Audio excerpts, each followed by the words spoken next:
मनसे अध्यक्ष राज ठाकरे हे अमेरिका दौऱ्यावर आहेत. एका अधिवेशनात त्यांची मुलाखत घेण्यात आली. यावेळी त्यांनी विविध विषयांवर भाष्य करत आपलं मत व्यक्त केलंय. तसंच जुन्या आठवणींनाही उजाळा दिलाय. यावेळीच बोलताना त्यांनी मी एकदाच आयुष्यात घाबरून पळालो होतो असा किस्सा सांगितलाय, ज्याचीच सध्या जोरदार चर्चा सुरू आहे. नमस्कार, मी समीक्षा बेंडे दरगड. आपण पाहताय बखर लाईव्ह.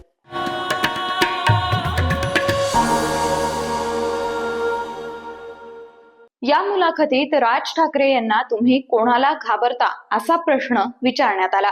त्यावरच उत्तर देताना त्यांनी लग्नाच्या आधीचा 31 डिसेंबरच्या रात्रीचा एक किस्सा सांगितला.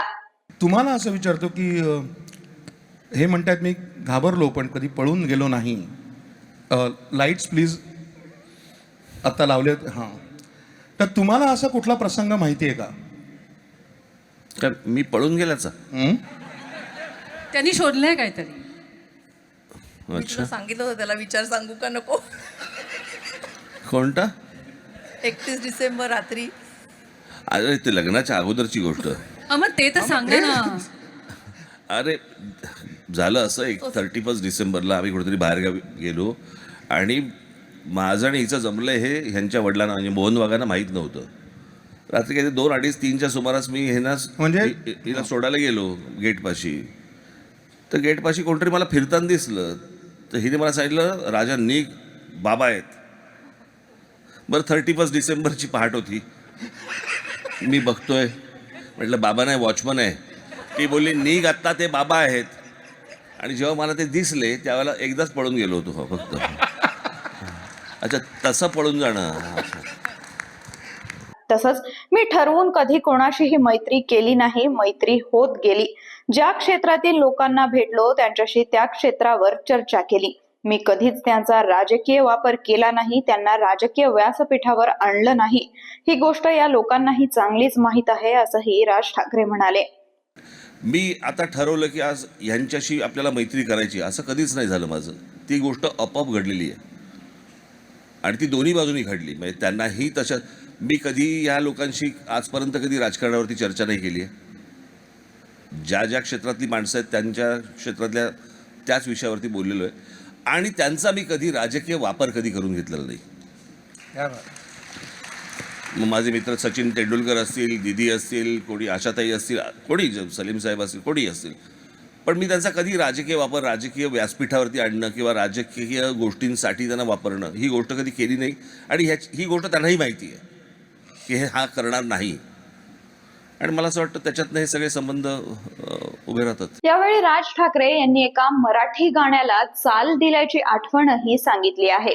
छमछम करता है नशिला बदन ह्या गाण्यानंच संपूर्ण महाराष्ट्राला वेड लावलं होतं.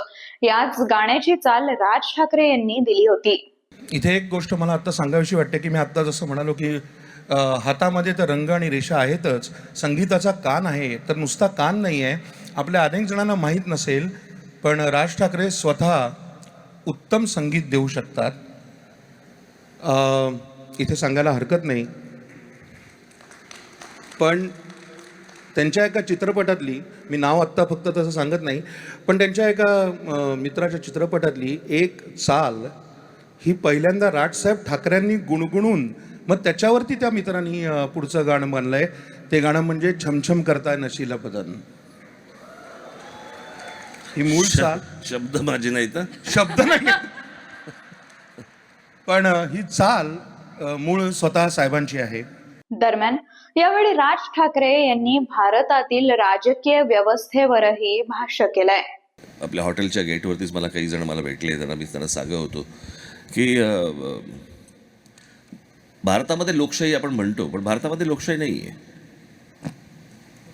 आपल्याला लोकशाहीचा अर्थच नाही कळलाय अजूनपर्यंत भारतामध्ये. अमेरिकेमध्ये जी आहे त्याला मी लोकशाही म्हणेन. आणि याचं कारण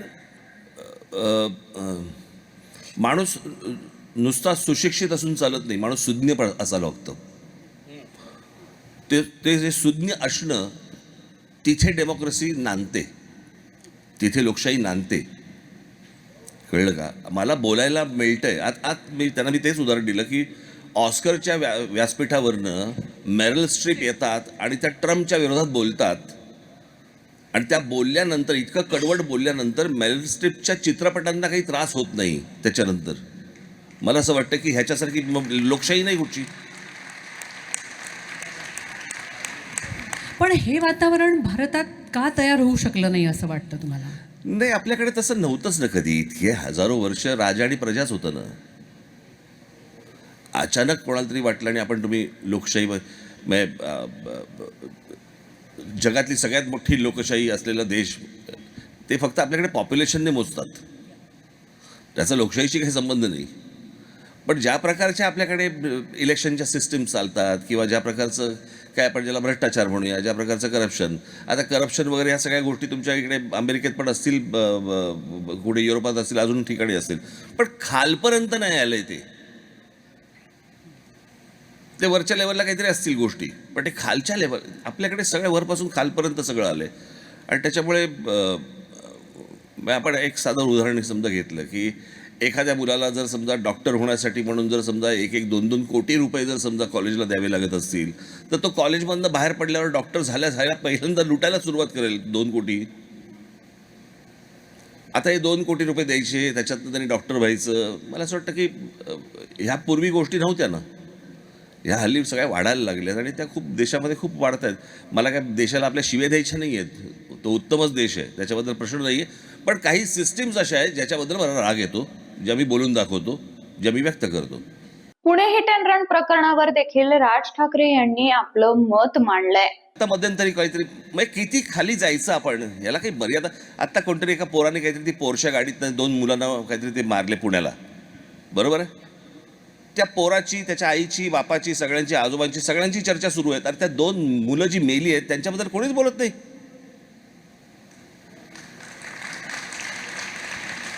कोणत्याही टेलिव्हिजन चॅनलवरती त्या मुलांच्याबद्दल काही बोललं जात नाही, त्या मुलांच्या आईवडिलांबद्दल बोललं जात नाही. ती मुलं कुठून तरी बाहेरून शिकायला आली होती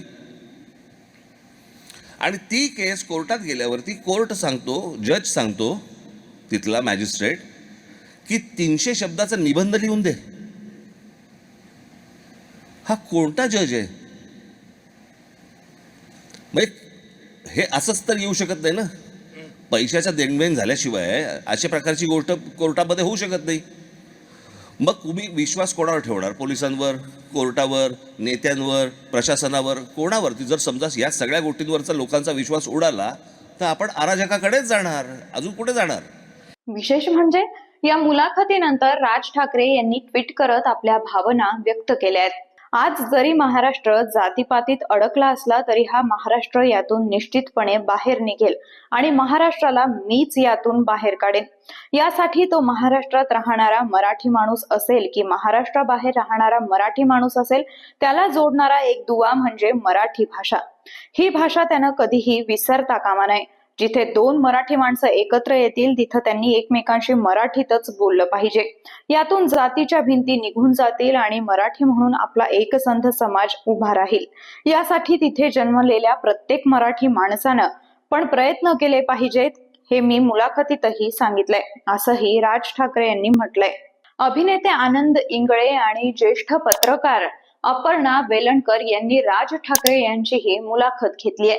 नेहमीच रोखठोकपणे आपली भूमिका मांडणाऱ्या राज ठाकरे यांच्या या मुलाखतीचीही सध्या जोरदार चर्चा सुरू आहे. हा व्हिडिओ तुम्हाला आवडला असेल तर लाईक, शेअर जरूर करा. तुमच्या प्रतिक्रिया कमेंट बॉक्स मधून जरूर कळवा आणि आमच्या चॅनलला सबस्क्राईब करा.